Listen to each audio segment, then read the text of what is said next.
Tiyaan tommo waa'ee du'a isaati.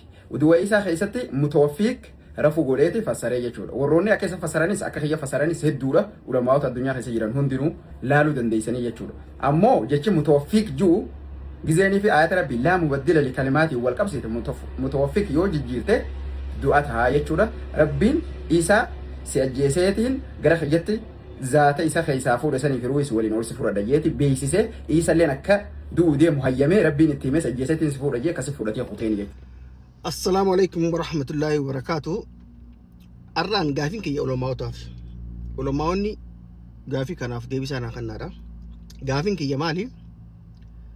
Fatwaa kana namni hundi lafaa ka'ee fatwaa kanuu ni danda'amu. Qaama fatwaa kanuuf mirga qabuutu jira. Yoo qaamni kamuu akka itti fakkaatetti fatwaa amantii irratti kanuu danda'e nutis akka nu fakkaatu gabbaanee kanina dhaloota dhufuufis dhaamsi dabarfamaa jiru kanumaa jechuudha. Yoommoo qaamni fatwaa kanuu qabu jiraate namni hundi kanuu hin dandeenye gurbaa baalagee kana dhaabsisuun akkamitti dadhabame?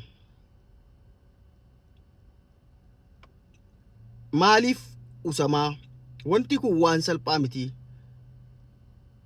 Fatwaan akka fedhetti namni baalageen digabbee kan kuni ergaa fokkotaa dhaloota lafaa of dabarsaa waan jiruuf dhimma kanarratti irra qaqqabu osoo hin taane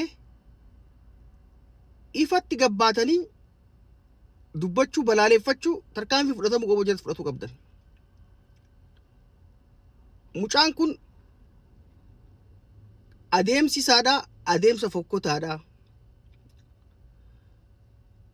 Kanaafuu mucaan kunis akka irraa baratu namni biraas isa laalee gabbahee akka dogongora akkanaa hin hojjenneef ibsa kenna. Deebisaas kennaaf. Yoo immoo namuu akka itti fakkaatu dubbachuu danda'a gaafa torbe kajaamu taates akkasuma nuuf himaadha. Nutillee akka irraa barannu jaa galatooma.